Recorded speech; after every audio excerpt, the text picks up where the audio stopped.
रात के 2 बजे का समय था। सारी तैयारियां हो चुकी थीं।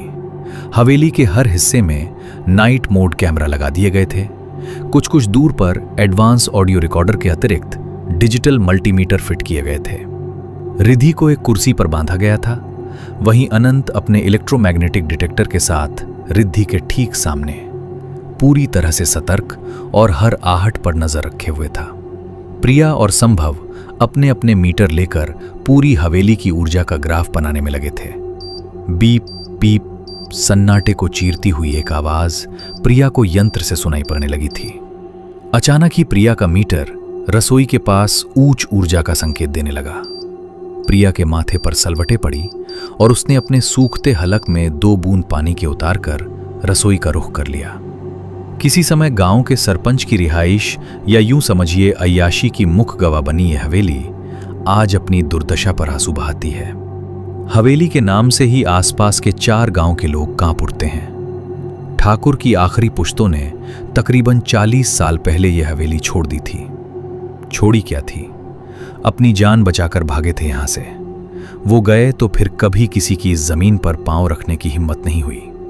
कहते हैं कई बार बहुत से हिम्मती और शैतानी ताकतों से लोहा लेने वाले इस हवेली में आए, लेकिन यहां से वापस लौटे तो किसी से कुछ कहने लायक ही न रहे।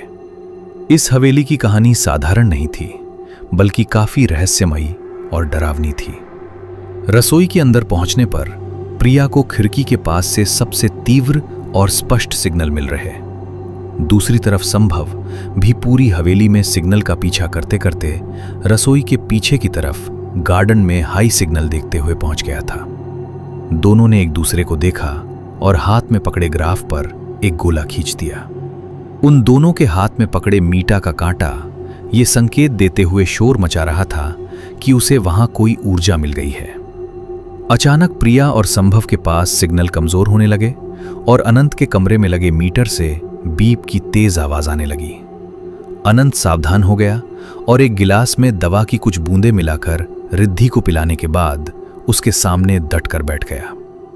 दवा के प्रभाव से रिद्धि की इम्यून पावर न्यूनतम स्तर पर पहुंचने लगी और शरीर के कमजोर होते ही वहां स्थित आत्मा ने उसके शरीर में प्रवेश कर लिया।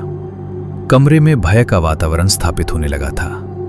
बाहर के कमरों से फुसफुसाना और लोगों के चहलकदमी की आवाजें विचलित कर रही थीं। कैमरा टूटकर नीचे गिर गया था। किसी एनर्जी को डिटेक्ट करने वाले सारे इंस्ट्रूमेंट एक साथ बीप की आवाज करने लगे थे। बाहर से उल्लू की हू की आवाज वातावरण में ख्वाब का मिश्रण कर रही थी। इसी बीच रिद्धि ने गर्दन को गोल गोल घुमाकर अचानक कुछ आवाजें निकालनी शुरू कर दी। क्या चाहिए तुमको? हाँ। भयानक डरावनी आवाज को झटक हुए अनंत ने सवाल किया। देखो, हम तुम्हारी मदद करने आए हैं। हम दोस्त हैं। हमें नुकसान मत पहुंचाना। तुम्हें कुछ सहायता चाहिए तो कहो।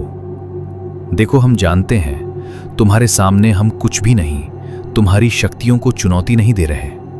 हम बस तुम्हारी बात सुनना चाहते हैं। शायद कुछ ऐसा है जो तुम कहना चाहती हो।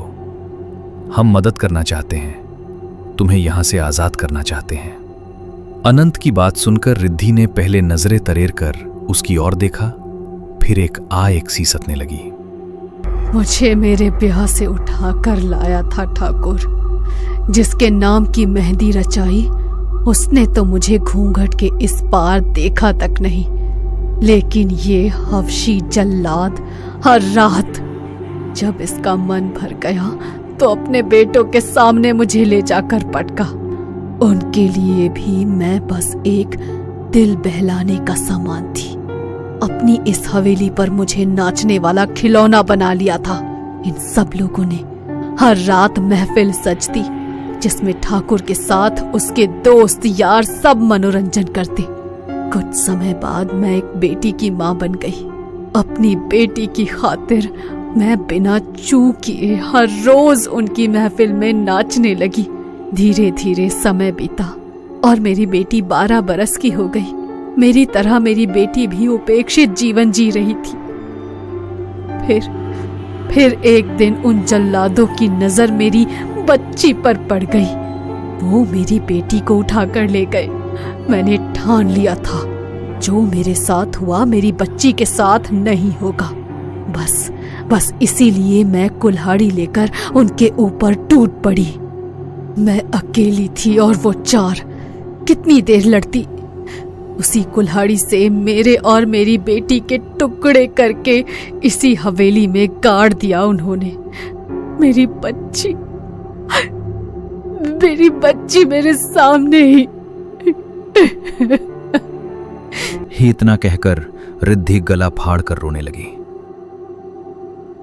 उस दिन मैं कमजोर थी, लेकिन अब नहीं छोड़ा मैंने किसी को। एक एक से बदला लिया, टुकड़े टुकड़े कर दिए।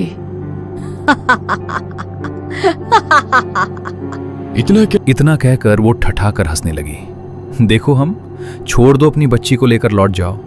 ये तुम्हारी दुनिया नहीं है। अब सुकून से आराम करने दो अपनी बच्ची को। यकीन करो, हम तुम्हारे दुश्मन नहीं हैं। अचानक फिर से प्रिया के मीट में हलचल होने लगी। प्रिया ने संभव को इशारे से सावधान किया और मीटा की दिशा में बढ़ने लगी। हवेली में एक स्थान पर पहुंचकर मीटा बहुत तेज आवाज करने लगा और एक बवंडर ठीक उसके सामने उठने लगा। उनके पास जितने भी उपकरण थे सभी से बीप बीप सुनाई देने लगी थी। अनंत भी माइक्रोफोन से आती आवाजों की दिशा में दौड़ते हुए वहां पहुंच गया था। सभी उपकरण यही इशारा कर रहे थे कि वहां अवश्य ही कुछ तो है। उसने कहा था कि उन्हें हवेली में गाड़ दिया था। मुझे लगता है यहां कुछ है। खोद पर खुदाई करने पर वहां से 2 नर कंकाल मिले, एक महिला का और दूसरा उसके बच्चे का, पूरे सामान के साथ। उनका अंतिम संस्कार करने के बाद पुलिस ने केस दर्ज कर लिया था। सम्मान अंतिम संस्कार होने और उनकी कहानी सुनने के बाद दोनों अतृप्त आत्माओं को शांति मिल गई थी। एक बहुत बड़ा केस सॉल्व हो गया था। हवेली अब नकारात्मक ऊर्जा से मुक्त हो चुकी थी। रिद्धि को ठीक होने में तकरीबन 1 हफ्ता लगा, लेकिन ये उनके का हिस्सा है। अलीगंज वाली हवेली का प्रोजेक्ट पूरा करने के बाद चारों शोध के विद्यार्थी लाइब्रेरी में बैठे अपनी शोध के विषय पर चर्चा में व्यस्त थे। अनंत, रिद्धि, प्रिया और संभव घोस्ट हंटिंग विषय पर शोध कर रहे थे। चारों ही नीडर और अपने काम के लिए पूर्णतः समर्पित थे। कितनी ही हवेलियों और खंडहरों पर अपनी रिपोर्ट लिख चुके थे। चारों कुछ तो कोरी अफवाह निकलती तो कुछ में कोई अतृप्त आत्मा फिर मिल जाती। कुछ स्थानों पर नकारात्मक प्रभाव मिलता, किंतु वो स्थान भूता नहीं होते थे।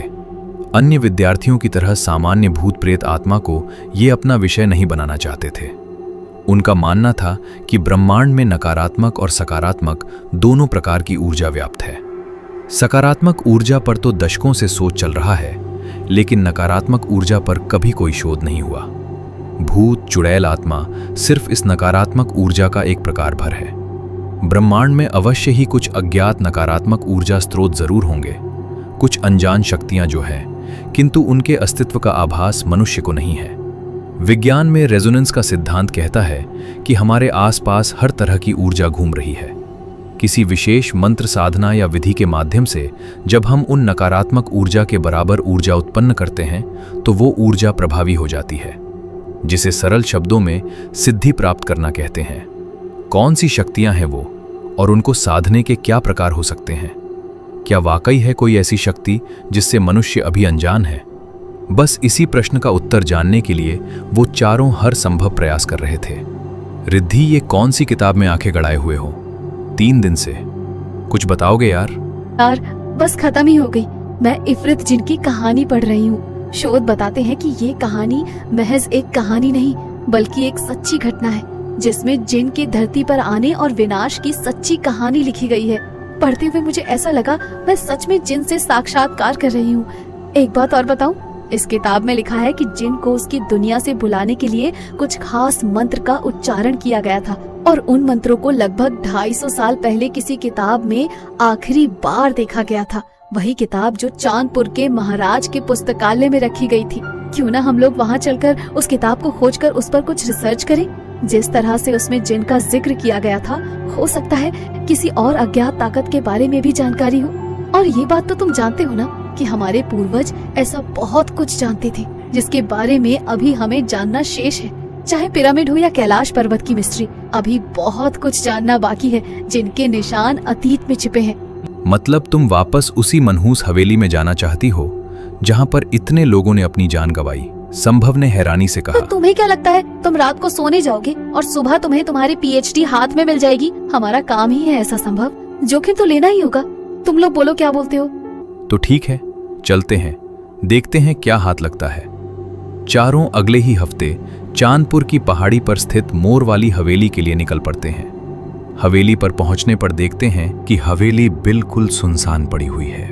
कबूतरों की गुटरगू के अलावा कोई और आवाज वहां सुनाई नहीं पड़ रही थी। जगह जगह से टूटा फूटा ये महल अपनी भयावहता की गाथा खुद सुना रहा था। चारों बहुत ही सावधानी से हवेली के पुस्तकालय को खोज रहे थे। पुस्तक थी जिनके अनुसार हवेली के निषेध क्षेत्र में ही ये पुस्तकालय निर्मित था।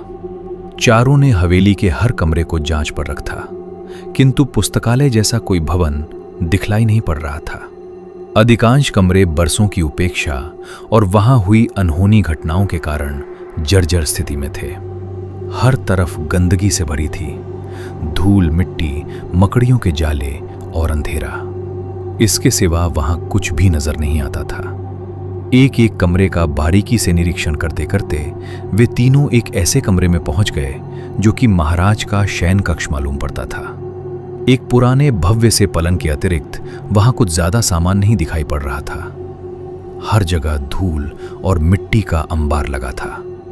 तभी रिद्धि की नजर एक बेहद खूबसूरत से आईने की ओर गई। कितना खूबसूरत और नकाशीदार आईना था। आकार तो इतना विशाल था कि सामने खड़े होने पर पूरे कमरे का दृश्य उसमें दिखाई पड़ रहा था। आईने की नकाशी को निहारते निहारते उसने जैसे ही उसे छूने के लिए हाथ आगे बढ़ाया, न जाने कैसे पीछे से आकर अनंत उससे टकरा गया और रिद्धि भी जाकर आईने से टकरा गई। जोरदार झटका लगने से अभी तक आईना लग रहा वो दर्पण एक दरवाजे की भांति अंदर की ओर खुल गया, जिसे देखकर चारों मित्रों की आंखें आश्चर्य से खुली रह गईं। क्या उन चारों को कोई खुफिया कमरा मिल गया है? क्या हवेली में उनके साथ कोई अनहोनी होगी या फिर कहानी कुछ नया मोड़ लेगी? जानने के लिए देखना न भूले कहानी का अगला भाग। ये कहानी आपको अच्छी लगी हो तो हमें सब्सक्राइब करें